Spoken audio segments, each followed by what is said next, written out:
एक सामूहिक चर्चा का रास्ता चुना है,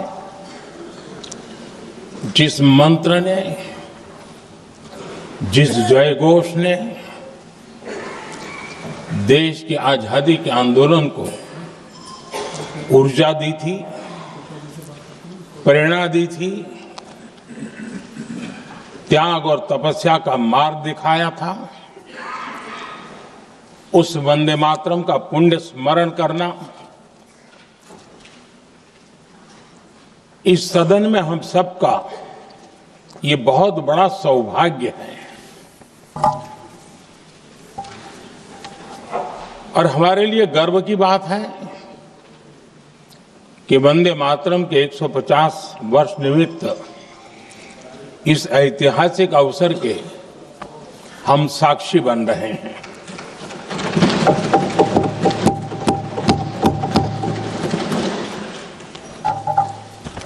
एक ऐसा कालखंड जो हमारे सामने इतिहास की अनगिनत घटनाओं को अपने सामने लेकर के आता है। ये चर्चा सदन की प्रतिबद्धता को तो प्रकट करेगी, लेकिन आने वाली पीढ़ियों के लिए भी, दर पीढ़ी के लिए भी ये शिक्षा का कारण बन सकती है, अगर हम सब मिलकर के इसका सदुपयोग करें तो। आदरणीय अध्यक्ष जी, एक ऐसा कालखंड है जब इतिहास के कई प्रेरक अध्याय फिर से हमारे सामने उजागर हुए हैं। अभी अभी हमने हमारे संविधान के 75 वर्ष गौरवपूर्व मनाए हैं। आज देश सरदार वल्लभ भाई पटेल की और भगवान बिरसा मुंडा की 150वीं जयंती भी मना रहा है। और अभी अभी हमने गुरु तेग बहादुर के 350वां बलिदान दिवस भी मनाया। और आज हम वंदे मातरम की 150 वर्ष निमित्त सदन की एक सामूहिक ऊर्जा को, उसकी अनुभूति करने का प्रयास कर रहे हैं। वंदे मातरम 150 वर्ष की यात्रा अनेक पड़ावों से गुजरी है, लेकिन आदरणीय अध्यक्ष जी, वंदे मातरम का जब 50 वर्ष हुए तब देश गुलामी में जीने के लिए मजबूर था। और वंदे मातरम के 100 साल हुए तब देश आपातकाल की जंजीरों में जकड़ा हुआ था।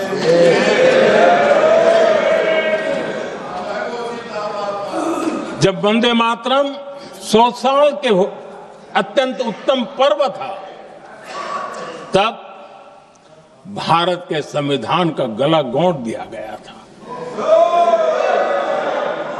जब वंदे मातरम 100 साल का हुआ, तब देशभक्ति के लिए जीने मरने वाले लोगों को जेल के सलाखों के पीछे बंद कर दिया गया था। जिस वंदे मातरम के गीत ने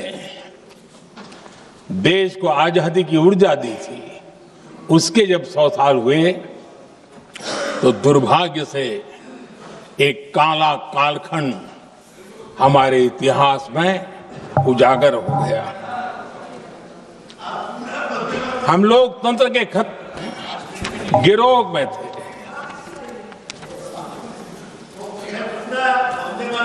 आदरणीय अध्यक्ष जी, 150 वर्ष उस महान अध्याय को, उस गौरव को पुनः स्थापित करने का अवसर है। और मैं मानता हूं सदन ने भी और देश ने भी इस अवसर को जाने नहीं देना चाहिए। यही वंदे मातरम है जिसने 1947 में देश को आजादी दिलाई। स्वतंत्रता संग्राम का भावात्मक नेतृत्व इस वंदे मातरम के जयघोष में था। आदरणीय अध्यक्ष जी, आपके समक्ष आज जब मैं वंदे मातरम 150 निमित्त चर्चा के लिए आरंभ करने खड़ा हुआ हूं, यहां कोई पक्ष प्रतिपक्ष नहीं है, क्योंकि हम सब यहां जो बैठे हैं एक्चुअली हमारे लिए रण स्वीकार करने का अवसर है कि जिस वंदे मातरम के कारण लक्षावधि लोग आजादी का आंदोलन चला रहे थे और उसी का परिणाम है कि आज हम सब यहां बैठे। और इसलिए हम सभी सांसदों के लिए, हम सभी जनप्रतिनिधियों के लिए वंदे मातरम के रण स्वीकार करने का ये पावन पर्व है।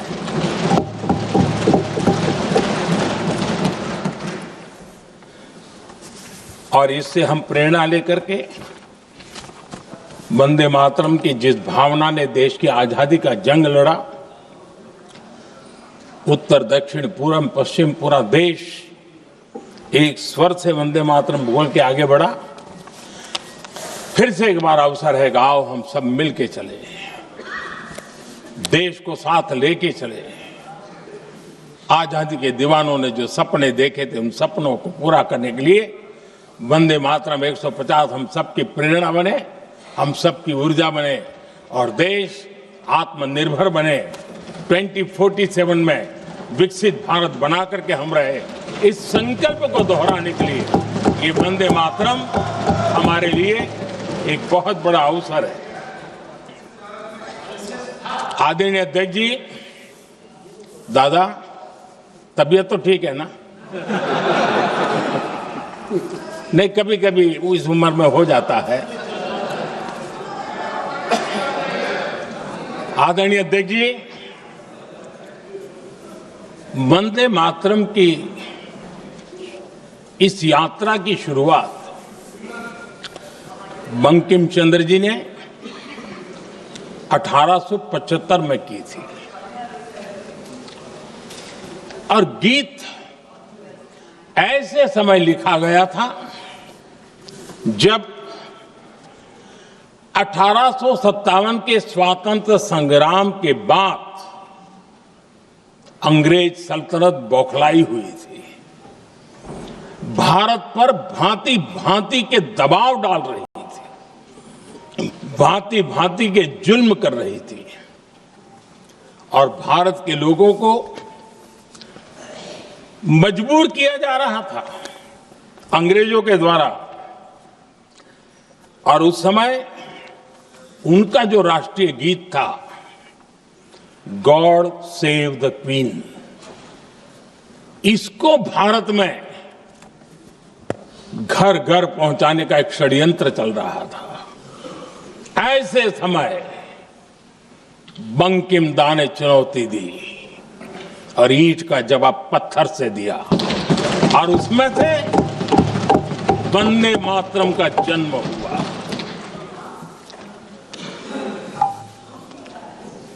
इसके कुछ वर्ष बाद 1882 में जब उन्होंने आनंद मठ लिखा तो इस गीत का उसमें समावेश किया गया। आदरणीय अध्यक्ष जी, वंदे मातरम ने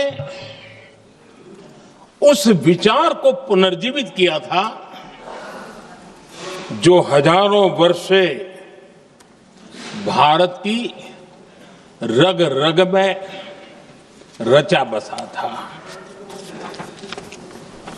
उसी भाव को, उसी संस्कारों को, उसी संस्कृति को, उसी परंपरा को उन्होंने बहुत ही उत्तम शब्दों में, उत्तम भाव के साथ वंदे मातरम के रूप में हम सबको बहुत बड़ी सौगात दी थी। वंदे मातरम ये सिर्फ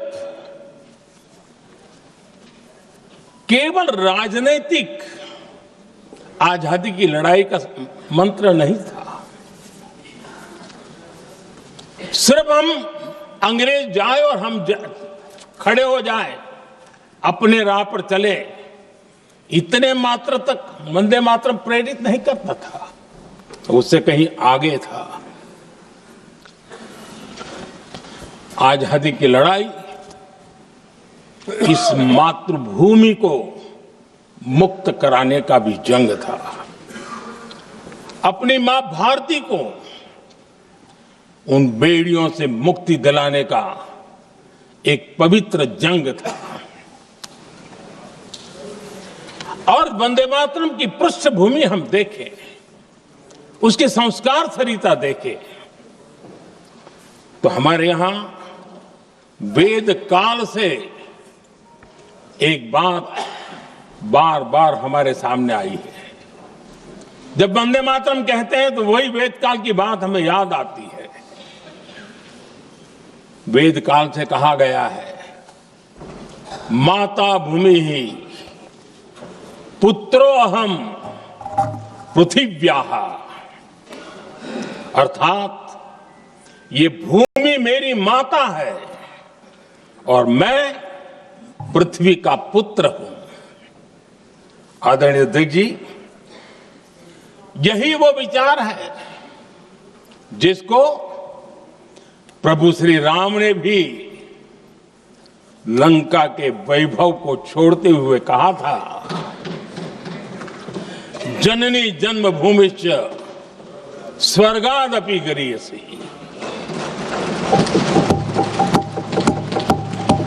वंदे मातरम यही महान सांस्कृतिक परंपरा का एक आधुनिक अवतार है।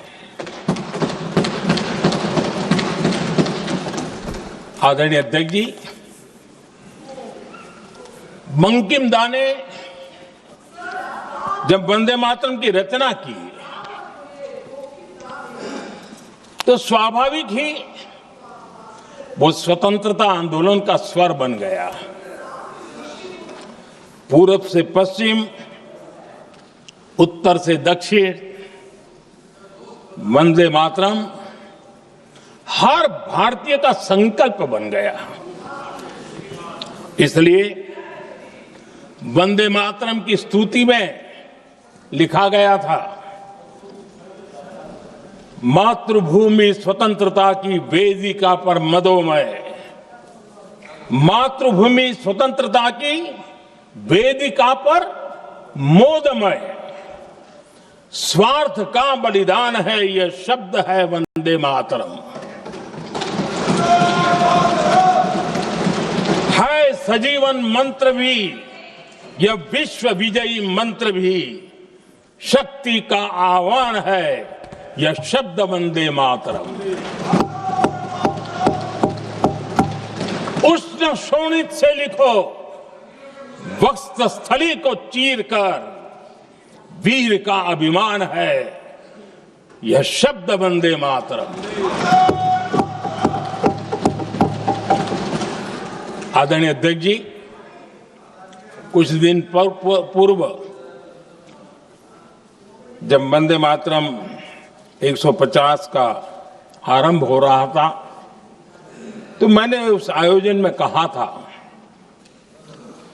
वंदे मातरम हजारों वर्ष की सांस्कृतिक ऊर्जा भी थी, उसमें आजादी का जज्बा भी था और आजाद भारत का विजन भी था। अंग्रेजों के उस दौर में एक फैशन हो गई थी भारत को कमजोर, निकम्मा, आलसी, कर्महीन, इस प्रकार भारत को जितना नीचा दिखा सके ऐसी एक फैशन बन गई। खास कराया कि लड़ाई किसी जमीन के टुकड़े के लिए नहीं है, ये लड़ाई सिर्फ सत्ता के सिंहासन को कब्जा करने के लिए नहीं है, ये गुलामी की बेड़ियों को मुक्त कर हजारों साल की महान जो परंपराएं थी, महान संस्कृति, जो गौरवपूर्ण इतिहास था, उसको फिर से पुनर्जन्म कराने का संकल्प इसमें था।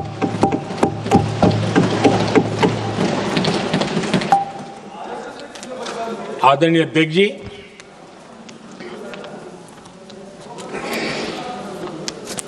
वंदे मातरम, इसका जो जन जन से जुड़ाव था, ये हमारे स्वतंत्र संग्राम की एक लंबी गाथा अभिव्यक्त होती है। आदरणीय अध्यक्ष जी, जब भी जैसे किसी नदी की चर्चा होती है, चाहे सिंधु हो, सरस्वती हो, कावेरी हो, गोदावरी हो, गंगा हो, यमुना हो, उस नदी के साथ एक सांस्कृतिक धारा प्रवाह, एक विकास यात्रा का धारा प्रवाह, एक जन जीवन की यात्रा का प्रवाह उसके साथ जुड़ जाता है। लेकिन क्या कभी किसी ने सोचा है कि आजादी जंग के हर पड़ाव, वो पूरी यात्रा वंदे मातरम की भावनाओं से गुजरता था, उसके तट पर पल्लवित होता था। ऐसा भाव काव्य शायद दुनिया में कहीं उपलब्ध नहीं होगा। आदरणीय अध्यक्ष जी,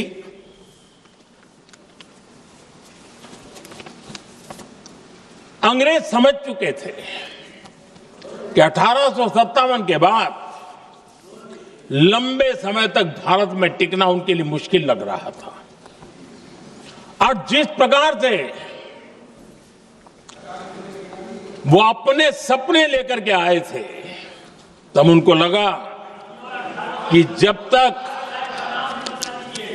तक भारत को बांटेंगे नहीं, जब तक भारत को टुकड़ों में नहीं बांटेंगे, भारत में ही लोगों को एक दूसरे से लड़ाएंगे नहीं, तब तक यहां राज करना मुश्किल है। और अंग्रेजों ने बांटो और राज करो इस रास्ते को चुना, और उन्होंने बंगाल को इसकी प्रयोगशाला बनाया, क्योंकि अंग्रेज भी जानते थे वो एक वक्त था जब बंगाल का बौद्धिक सामर्थ्य देश को दिशा देता था, देश को ताकत देता था, देश को प्रेरणा देता था, और इसलिए अंग्रेज भी चाहते थे कि बंगाल का ये जो सामर्थ्य है वो पूरे देश की शक्ति का एक प्रकार से केंद्र बिंदु है। और इसलिए अंग्रेजों ने सबसे पहले बंगाल के टुकड़े करने की दिशा में काम किया, और अंग्रेजों का मानना था कि एक बार बंगाल टूट गया तो ये देश भी टूट जाएगा, और वो यावत चंद्र दिवाकरो राज करते रहेंगे, ये इनकी सोच थी। 1905 में अंग्रेजों ने बंगाल का विभाजन किया, लेकिन जब अंग्रेजों ने 1905 में ये पाप किया तो वंदे मातरम चट्टान की तरह खड़ा रहा। बंगाल की एकता के लिए वंदे मातरम गली गली का नाद बन गया था और वही नारा प्रेरणा देता था। अंग्रेजों ने बंगाल विभाजन के साथ ही भारत को कमजोर करने के बीच और अधिक बोने की दिशा पकड़ ली थी, लेकिन वंदे मातरम एक स्वर एक सूत्र के रूप में अंग्रेजों के लिए चुनौती बनता गया और देश के लिए चट्टान बनता गया। आदरणीय अध्यक्ष जी, बंगाल का विभाजन तो हुआ, लेकिन एक बहुत बड़ा स्वदेशी आंदोलन खड़ा हुआ और तब वंदे मातरम हर तरफ गूंज रहा था। अंग्रेज समझ गए थे कि बंगाल की धरती से निकला बंकिम दा का ये भाव सूत्र।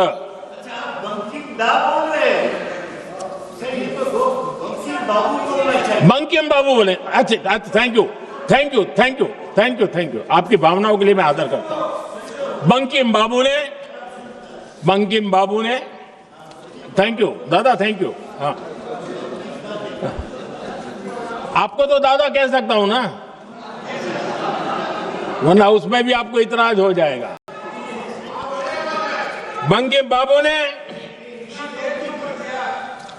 ये जो भाव विश्व तैयार किया था, उनके भाव गीत के द्वारा उन्होंने अंग्रेजों को हिला दिया और अंग्रेजों ने देखिए कितनी कमजोरी होगी और इस गीत की ताकत कितनी होगी। अंग्रेजों ने उसको कानूनी रूप से प्रतिबंध लगाने के लिए मजबूर होना पड़ा था। गाने पर सजा, छापने पर सजा, इतना ही नहीं, वंदे मातरम शब्द बोलने पर भी सजा। इतने कठोर कानून लागू कर दिए गए थे। हमारे देश की आजादी के आंदोलन में सैकड़ों महिलाओं ने नेतृत्व किया, लक्षावधि महिलाओं ने योगदान दिया। एक घटना का मैं जिक्र करना चाहता हूं। 22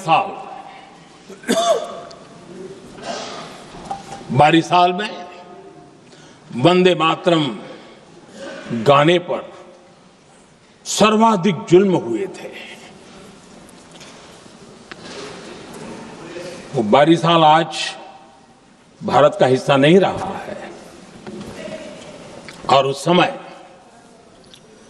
22 साल की हमारी माताएं, बहनें, बच्चे मैदान में उतरी थी वंदे मातरम के स्वाभिमान के लिए। इस प्रतिबंध के विरोध में लड़ाई के मैदान में उतरी थी और तब 22 साल की एक वीरांगना श्रीमती सरोजिनी बोस, जिन्होंने उस जमाने में वहां की भावना को देखिए और उन्होंने कहा था कि वंदे मातरम जो प्रतिबंध लगा है, जब तक ये प्रतिबंध नहीं हटता है, मैं अपनी चूड़ियां जो पहनती हूं निकाल दूंगी। भारत में वो एक जमाना था, चूड़ी निकालना यानी महिला के जीवन की एक बहुत बड़ी घटना हुआ करती, लेकिन उनके लिए वंदे मातरम की वो भावना थी। उन्होंने अपनी सोने की चूड़ियां, जब तक वंदे मातरम प्रतिबंध नहीं हटेगा मैं दोबारा नहीं धारण करूंगी, ऐसा बड़ा व्रत ले लिया था। हमारे देश के बालक भी पीछे नहीं रहे थे। उनको कोड़े की सजा होती थी, छोटी छोटी उम्र में उनको जेल में बंद कर दिया जाता। और उन दिनों खास करके बंगाल की गलियों में लगातार वंदे मातरम के लिए प्रभात फेरियां निकलती थी। अंग्रेजों के नाको दम कर दिया था और उस समय गीत गूंजता था बंगाल में, जाए जाबे जीवनो चोले, जाए जाबे जीवनो चोले, जोगो तो माजे तोमार काजे वंदे मातरम बोले। अर्थात हे मां, संसार में तुम्हारा काम करते और वंदे मातरम कहते जीवन भी चला जाए तो वो जीवन भी धन्य है। ये बंगाल की गलियों में बच्चे कह रहे हैं। ये गीत उन बच्चों की हिम्मत का स्वर था और उन बच्चों की हिम्मत ने देश को हिम्मत दी थी। बंगाल की गलियों से निकली आवाज देश की आवाज बन गई थी।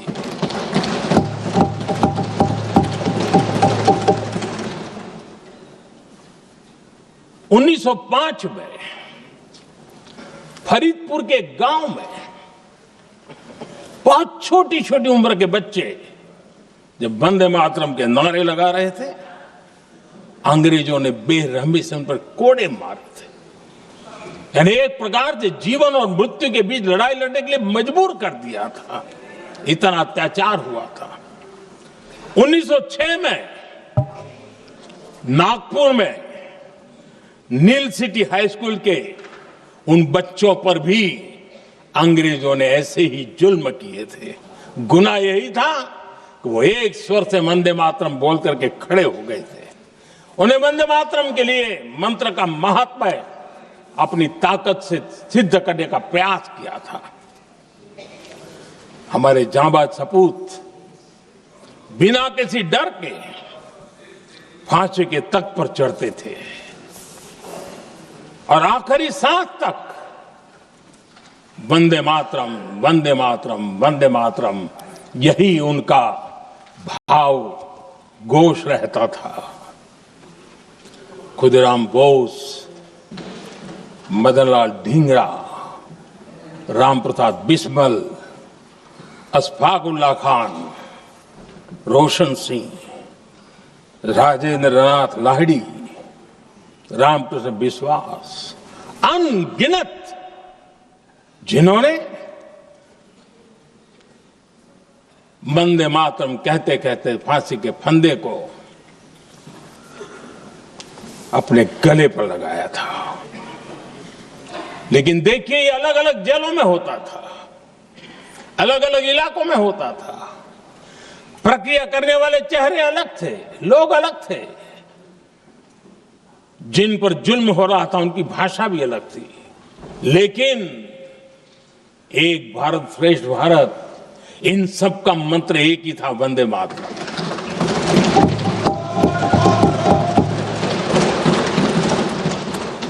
चटगांव की स्वराज क्रांति, जिन युवाओं ने अंग्रेजों को चुनौती दी, वे भी इतिहास के चमकते हुए नाम है।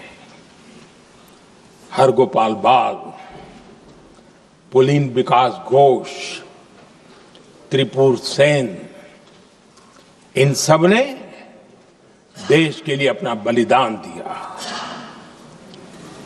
मास्टर सूर्यसेन को 1934 में जब फांसी दी गई, तब उन्होंने अपने साथियों को एक पत्र लिखा और पत्र में एक ही शब्द की गूंज थी और वो शब्द था वंदे मातरम।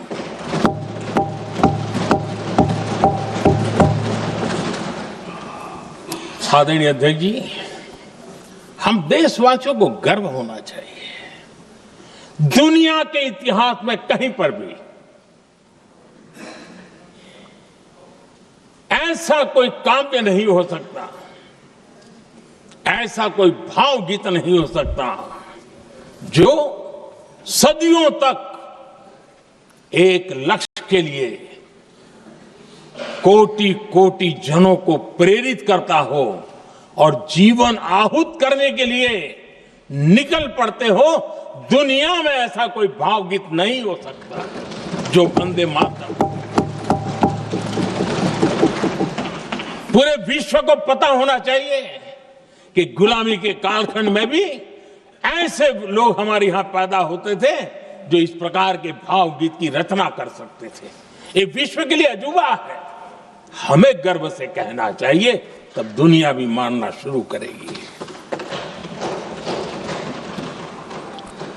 ये हमारी स्वतंत्रता का मंत्र था, ये बलिदान का मंत्र था, ये ऊर्जा का मंत्र था, ये सात्विकता का मंत्र था, ये समर्पण का मंत्र था, ये त्याग और तपस्या का मंत्र था, संकटों को सहने का सामर्थ्य देने का ये मंत्र था, और वो मंत्र वंदे मातरम था। और इसलिए गुरुदेव रविंद्रनाथ टैगोर ने लिखा था,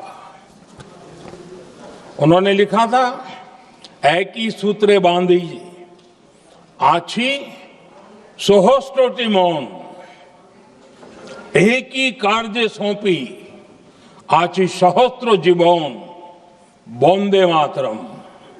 अर्थात एक सूत्र में बंधे हुए सहस्त्र मन, एक ही कार्य में अर्पित सहस्त्र जीवन वंदे मातरम। ये रविंद्रनाथ टैगोर जी ने लिखा। आदरणीय अध्यक्ष जी, उसी कालखंड में वंदे मातरम की रिकॉर्डिंग दुनिया के अलग अलग भागों में पहुंची और लंदन में जो क्रांतिकारियों की एक प्रकार से तीर्थ भूमि बन गया था, वो लंदन का इंडिया हाउस, वीर सावरकर जी ने वहां वंदे मातरम गीत, और वहां ये गीत बार बार गूंजता था। देश के लिए जीने मरने वालों के लिए वो एक बहुत बड़ा प्रेरणा का अवसर रहता था। उसी समय बिपिन चंद्र पाल और महर्षि अरविंद घोष, उन्होंने अखबार निकाले, उस अखबार का नाम भी उन्होंने वंदे मातरम रखा। यानी डगर डगर पर अंग्रेजों की नींद हराम करने के लिए वंदे मातरम काफी हो जाता था, और इसलिए उन्होंने इस नाम रखा। अंग्रेजों ने अखबारों पर रोक लगा दी, तो मैडम भिकाजी कामा ने पेरिस में एक अखबार निकाला और उसका नाम उन्होंने वंदे मातरम रखा। आदरणीय अध्यक्ष जी, वंदे मातरम ने भारत को स्वावलंबन का रास्ता भी दिखाया।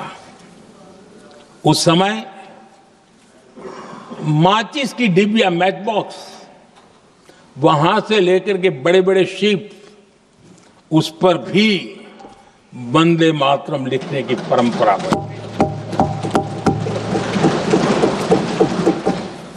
और बाहरी कंपनियों को चुनौती देने का एक माध्यम बन गया, स्वदेशी का एक मंत्र बन गया।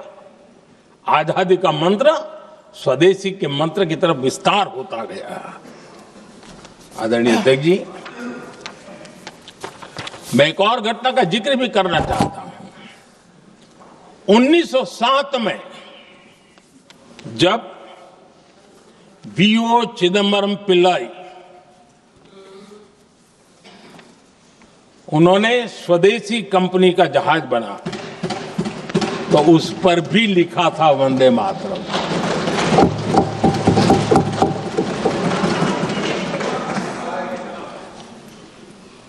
राष्ट्र कवि सुब्रमण्य भारती ने वंदे मातरम को तमिल में अनुवाद किया, स्तुति गीत लिखे। उनके कई तमिल देशभक्ति गीतों में वंदे मातरम की श्रद्धा साफ साफ नजर आती है। शायद सभी लोगों को, हो सकता है तमिलनाडु के लोगों को पता हो, लेकिन सभी लोगों को ये बात का पता ना हो कि भारत का ध्वज गीत बी सुब्रमण्यम भारती ने ही लिखा था। उस ध्वज गीत का वर्णन जिस पर वंदे मातरम लिखा हुआ था, तमिल में इस ध्वज गीत का शीर्षक था ताइन माणी कोडी पारीर, तालंदु पणिंदु पुलहिंद्रु वारीर, अर्थात देश प्रेमियों दर्शन कर लो, सविनय अभिनंदन कर लो, मेरी मां की दिव्य ध्वजा का वंदन कर लो।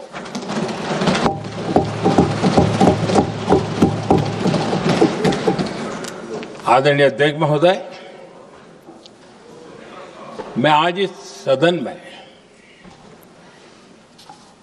वंदे मातरम पर महात्मा गांधी की भावनाएं क्या थी वो भी रखना चाहता हूं। दक्षिण अफ्रीका से प्रकाशित एक साप्ताहिक पत्रिका निकलती थी, इंडियन ओपिनियन, और इस इंडियन ओपिनियन में महात्मा गांधी ने 2 दिसंबर 1905 जो लिखा था उसको मैं कोट कर रहा हूं। उन्होंने लिखा था, महात्मा गांधी ने लिखा था, गीत वंदे मातरम जिसे बंकिम चंद्र ने रचा है पूरे बंगाल में अत्यंत लोकप्रिय हो गया है। इसके साथ इतना बड़ा अन्याय क्यों हुआ?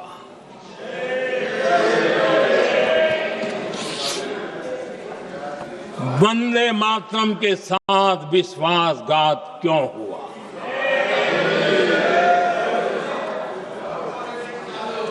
ये अन्याय क्यों हुआ?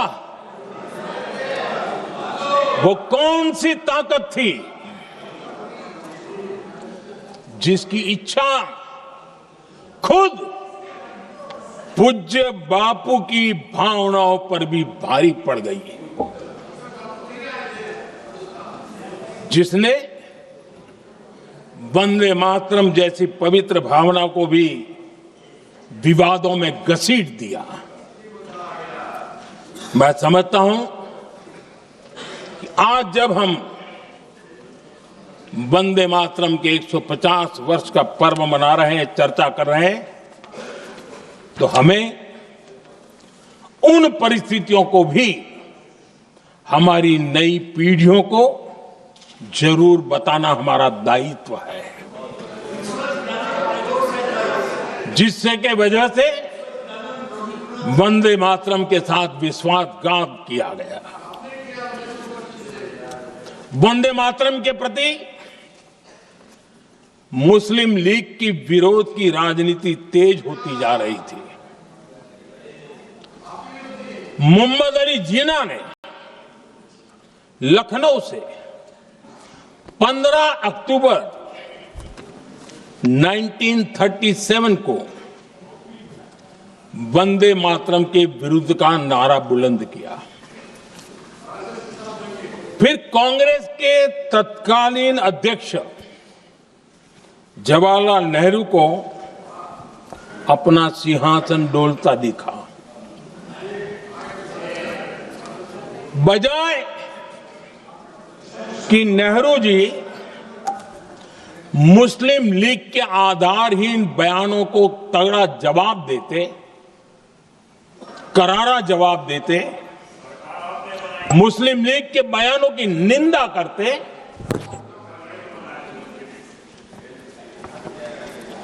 और वंदे मातरम के प्रति खुद की भी और कांग्रेस पार्टी की भी निष्ठा को प्रकट करते हैं। लेकिन उल्टा हुआ। वो ऐसा क्यों कर रहे वो तो पूछा ही नहीं, न जाना, लेकिन उन्होंने वंदे मातरम की ही पड़ताल शुरू कर दी। जिन्ना के विरोध के 5 दिन बाद ही 20 अक्टूबर को नेहरू जी ने नेताजी सुभाष बाबू को चिट्ठी लिखी। उस चिट्ठी में जिन्ना की भावना से नेहरू जी अपनी सहमति जताते हुए कि वंदे मातरम की, ये जो उन्होंने सुभाष बाबू को लिखा है, वंदे मातरम की आनंद मठ वाली पृष्ठभूमि मुसलमानों को इरिटेट कर सकती है। मैं नेहरू जी का कोट पढ़ता हूं। नेहरू जी कहते हैं, मैंने वंदे मातरम गीत का बैकग्राउंड पढ़ा है। नेहरू जी फिर लिखते हैं, मुझे लगता है कि ये जो बैकग्राउंड है इससे मुस्लिम भड़केंगे। साथियों, इसके बाद कांग्रेस की तरफ से बयान आया कि 26 अक्टूबर से कांग्रेस कार्य समिति की एक बैठक कोलकाता में होगी, जिसमें वंदे मातरम के उपयोग की समीक्षा की जाएगी। बंकिम बाबू का बंगाल, बंकिम बाबू का कोलकाता, और उसको चुना गया और वहां पर समीक्षा करना तय किया।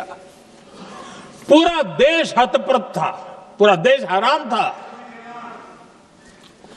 पूरे देश में देशभक्तों ने इस प्रस्ताव के विरोध में देश के कोने कोने में प्रभात फेरियां निकाली, वंदे मातरम गीत गाया। लेकिन देश का दुर्भाग्य कि 26 अक्टूबर को कांग्रेस ने वंदे मातरम पर समझौता कर लिया।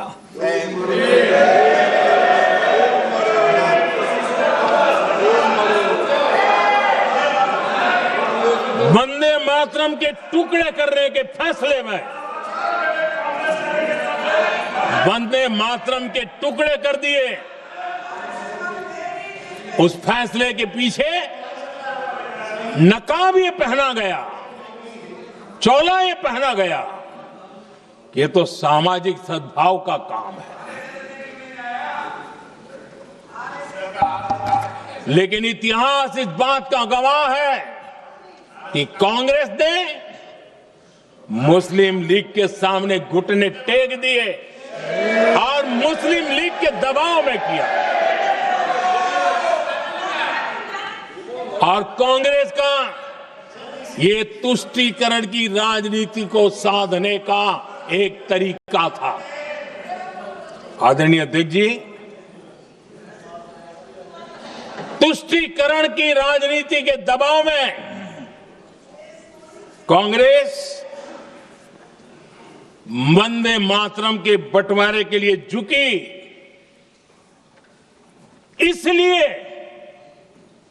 कांग्रेस को एक दिन भारत के बंटवारे के लिए झुकना पड़ा।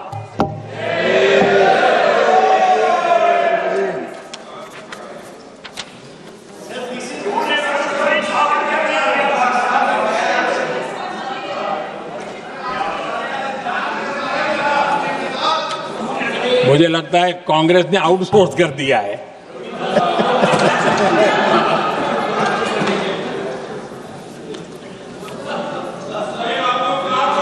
दुर्भाग्य से कांग्रेस की नीतियां वैसी की वैसी थी है, और इतना ही नहीं, आईएनसी चलते चलते एमएमसी हो गया है।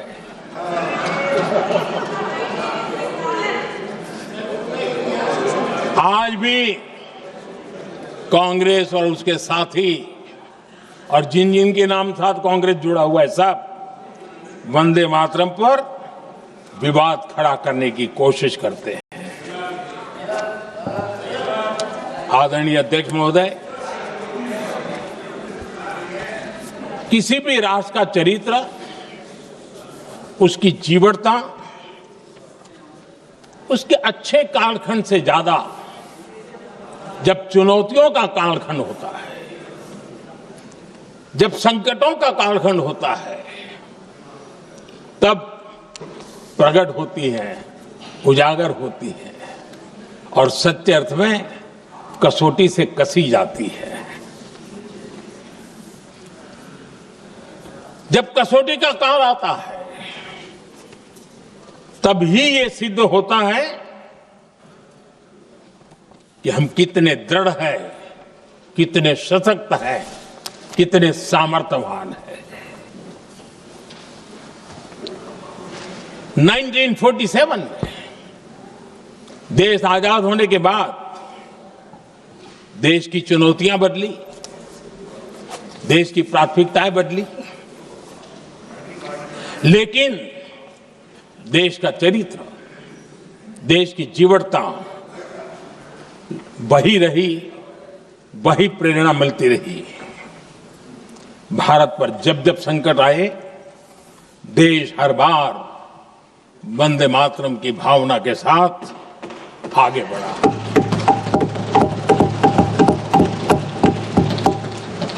बीच का कालखंड कैसा गया जाने दो, लेकिन आज भी 15 अगस्त 26 जनवरी की जब बात आती है, हर घर तिरंगा की बात आती है, चारों तरफ भाव दिखता है, तिरंगे झंडे फहरते।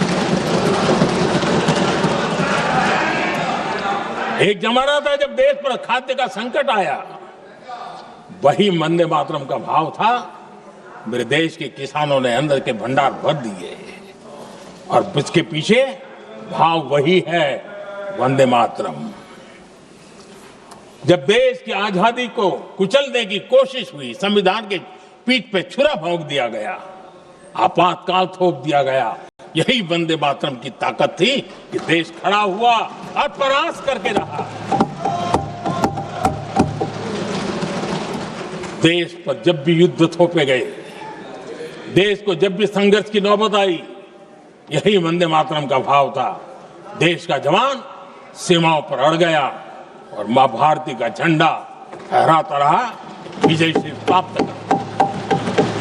कोरोना जैसे वैश्विक महासंकट आया, यही देश उसी भाव से खड़ा हुआ, उसको भी परास्त करके आगे बढ़ गया।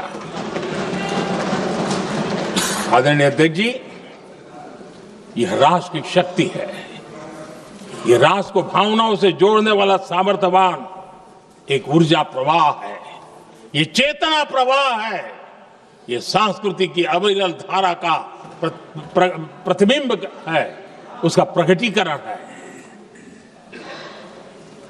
ये वंदे मातरम हमारे लिए सिर्फ स्मरण करने का काल नहीं, एक नई ऊर्जा, नई प्रेरणा का लेने का काल बन जाए और हम उसके लिए प्रति समर्पित होते चले। और मैंने पहले कहा, हम लोगों पर तो कर्ज है वंदे मातरम का। वही वंदे मातरम है जिसने वो रास्ता बनाया, जिस रास्ते से हम यहां पहुंचे हैं, और इसलिए हमारा कर्ज बनता है।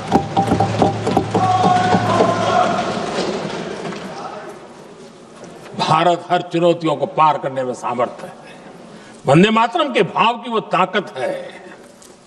वंदे मातरम ये सिर्फ गीत या भावगीत नहीं, ये हमारे लिए प्रेरणा है। राष्ट्र के प्रति कर्तव्यों के लिए हमें झकझोरने वाला काम है और इसलिए हमें निरंतर इसको करते रहना होगा। हम आत्मनिर्भर भारत का सपना लेकर के चल रहे हैं, इसको पूरा कर रहे हैं। वंदे मातरम हमारी प्रेरणा है। हम स्वदेशी आंदोलन को ताकत देना चाहते हैं। समय बदला होगा, रूप बदले होंगे, लेकिन पूज्य गांधी ने जो भाव व्यक्त किया था, उस भाव की ताकत आज भी मौजूद है और वंदे मातरम हमें जोड़ता है। देश के महापुरुषों का सपना था स्वतंत्र भारत का। देश की आज की पीढ़ी का सपना है समृद्ध भारत का। आजाद भारत का सपने को सिंचा था वंदे भारत की भावना है, वंदे मातरम की भावना ने। समृद्ध भारत के सपने को सिंचेगा वंदे मातरम की भावना। उसी भावना को लेकर के हमें आगे चलना है और हमें आत्मनिर्भर भारत बनाना। 2047 में देश विकसित भारत बन के रहे। अगर आजादी के 50 साल पहले कोई आजाद भारत का सपना देख सकता था, तो 25 साल पहले हम भी तो समृद्ध भारत का सपना देख सकते हैं, विकसित भारत का सपना देख सकते हैं और इस सपने के लिए अपने आप को खपा भी सकते हैं। इसी मंत्र, इसी संकल्प के साथ वंदे मातरम हमें प्रेरणा देता रहे, वंदे मातरम का हम रण स्वीकार करें, वंदे मातरम की भावना को लेकर के चले, देशवासियों को साथ लेकर के चले, हम सब मिलकर के चले, इस सपने को पूरा करें। इसी एक भाव के साथ ये चर्चा का आज आरंभ हो रहा है। मुझे पूरा विश्वास है कि दोनों सदनों में देश के अंदर वो भाव भरने वाला कारण बनेगा, देश को प्रेरित करने वाला कारण बनेगा, देश की नई पीढ़ी को ऊर्जा देने का कारण बनेगा।